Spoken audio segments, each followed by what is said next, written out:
Good evening friends, स्वागत है आपका आपके अपने यूट्यूब चैनल मैथ्स पाठशाला पर। मैं एन चौबे आपका मैथ्स गुरु लेकर हाजिर हूं आज की शानदार क्लास को, जो कि एसआई की अगली पार्ट होगी। उम्मीद करते हैं पिछले 2 वीडियो में आपने साधारण ब्याज की कॉन्सेप्ट को, संकल्पना को अच्छे से समझा होगा और अपनी पकड़ इस टॉपिक पर मजबूत बनाई होगी। आते हैं, ज़्यादा समय न लेते हैं, थोड़ी तबीयत भी अस्वस्थ है, इस कारण से ज़्यादा ऊंची आवाज़ में नहीं बात कर पा रहे हैं, लेकिन फिर भी आपसे मिलने का वादा जो हमने किया है उसे हम पूरा करने का भरपूर प्रयास करते हैं और आगे भी करते रहेंगे। तो ज़्यादा समय न लेते हुए क्लास पे आते हैं।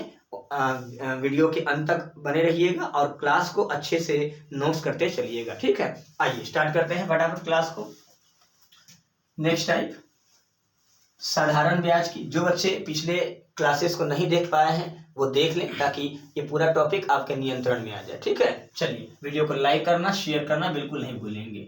साधारण ब्याज की एक निश्चित दर से कोई धनराशि 7 वर्षों में 4,260 रुपए तथा 8 वर्षों में 4,440 रुपए हो जाती है। हो जाना मतलब मैंने बताया हुआ है मिश्रधन, यानी जो हो जाती है वह मिश्रधन है, ठीक है। तो 7 वर्ष में जब भी ऐसा सवाल हो, 7 वर्ष में 4,260 रुपए हो जाती है, यानी 7 वर्ष का मिश्रधन दिया है। 8 वर्ष में आपका 4,440 रुपए हो जाती है। तो कुछ मत करिएगा, ऐसे अवस्था में आप समय का अंतर प्राप्त करिएगा। तो 8 - 7 1 वर्ष, ये अंतर है, डिफरेंस है। तो फिर आप इन मिश्रधनों का भी अंतर प्राप्त करिएगा। तो लड्डू 14 में से 6 गया 8 और 3 में से 2 गया 1, 180। Line clear. तो 1 वर्ष का ये जो निकलेगा, यहाँ समय का अंतर तो समय निकला, लेकिन जब मिश्रधन का अंतर निकालेंगे तो ये 1 वर्ष का ब्याज आएगा, 1 वर्ष का सिंपल इंटरेस्ट आएगा, साधारण ब्याज आएगा। अब चाहे आप इनका चाहे आप इनका, इतने वर्षों में से किसी एक का चयन करिएगा और उतने वर्ष का ब्याज निकालिए। जैसे बचपन में पढ़ते थे, एक टॉफी का दाम 180 रुपया, तो 7 टॉफी का दाम कितना रुपया। ठीक उसी प्रकार से है, 1 वर्ष का ब्याज 180, तो 7 वर्ष का ब्याज, 7 वर्ष का ब्याज 18 × 7 126, यानी 1260 रुपए। अब जरा देखिए, 7 वर्ष का मिश्रधन आपने 4,260 रुपए दिया है, 7 वर्ष का अमाउंट है, मिश्रधन है 4,260 और 7 वर्ष का साधारण ब्याज आ गया है 1260। तो आप भी जानते हो बच्चा लोग कि जब मिश्रधन में से हम ब्याज को घटाते हैं तो मूलधन का जन्म होता है और हमारा मूलधन आंसर आ गया। बातें समझ में आ गई होगी, कॉन्सेप्ट बिल्कुल अच्छे समझ में आया होगा। वह धनराशि, अब दर के लिए हमेशा ध्यान रखिएगा, ब्याज बराबर मूलधन गुणे दर गुणे समय बटे 100 होता है, यानी I बराबर PRT/100। हमेशा जब ऐसे प्रश्न में दर निकालना हो तो आपको दर बदर भटकने की आवश्यकता नहीं है। दर हमेशा आप निकालेंगे 1 वर्ष के ब्याज से। 1 वर्ष का ब्याज हमारे निकालने पर 180 आया है, और आप जानते हैं 1 वर्ष का ब्याज मतलब P × R/100, क्योंकि समय का मान 1 हो जाएगा। तो 180 बराबर P अर्थात 3000 × R/100, PR/100, 1 वर्ष का ब्याज PR/100। लड्डू लड्डू लड्डू लड्डू कैंसिल, लड्डू से लड्डू कैंसिल हो गया, 3 × 6 = 18। It means R = 6% is your final answer. तो उम्मीद करते हैं प्यारा सा कॉन्सेप्ट समझ में आया होगा। अगले सवाल की ओर बिना विलंब के हम लोग पहुंचते हैं। एसआई की रीड लाइंस कलेक्ट इन्फॉर्मेशन आपका साथ हमेशा निभाएगा। एसआई की एक निश्चित दर से कोई धनराशि 5 वर्षों में, अब यहीं पर बना लेंगे, 5 वर्षों में 6,000 तथा 8 वर्षों में 7200 रुपए हो जाती है। तो देखिए जनाब, 5 वर्ष में 6,000 हो गई, 8 वर्ष में 7200 हो गई। तो भैया समय और समय का अंतर निकालिए, यहीं पर निकाल लेते हैं। चलिए यहाँ पर निकाल लेते हैं, 8 - 5 यानी 3। अब बड़े ही आराम से 7200 और 6,000 का अंतर निकालिएगा तो 1200 आ जाएगा। ये 3 वर्ष का ब्याज है। क्या है ये?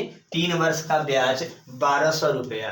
तो भैया 3 टॉफी का दाम अगर 1200 है तो 3 एकम 3, 3 चौ 12, 3 4 जा 12, यानी 1 टॉफी का दाम 400 रुपये हो जाएगा, यानी 1 वर्ष का ब्याज 400 रुपये हो गया। अब अगर एक वर्ष का ब्याज मिल गया 400 रुपए, तो इनमें से किसी का आप उपयोग कर सकते हैं। कम वाले का उपयोग करेंगे तो कैलकुलेशन इजी वे में होगा। तो 5 वर्ष का ब्याज, ब्याज मतलब सिंपल इंटरेस्ट, एक वर्ष का ब्याज 400, तो 5 वर्ष का ब्याज 5 गुने 400 अर्थात 2000। अब जरा देखिए 5 वर्ष में मिश्रधन कितना था 6000 और आपने ब्याज कितना लिया है 2000। इट मीन्स 6000 में से 2000 घटाएंगे, मिश्रधन में से ब्याज को घटाएंगे, तो मूलधन बाबा की जय, प्राप्त हो गए मूलधन बाबा।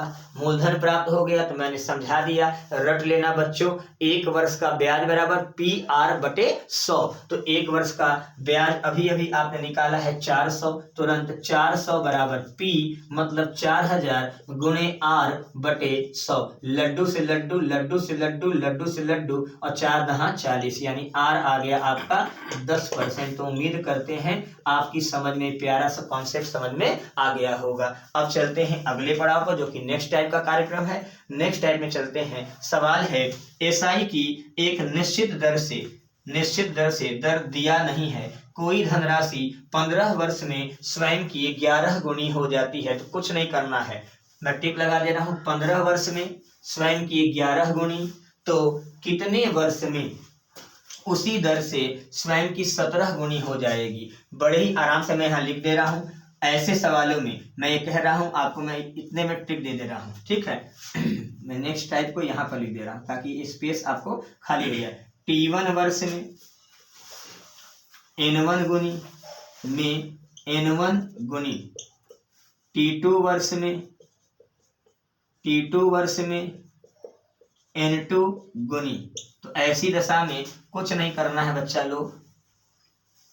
ऐसी अवस्था में T1/T2 कर दीजिएगा बराबर T1 के सामने N1-1 और T2 के सामने बटा में देकर N2-1।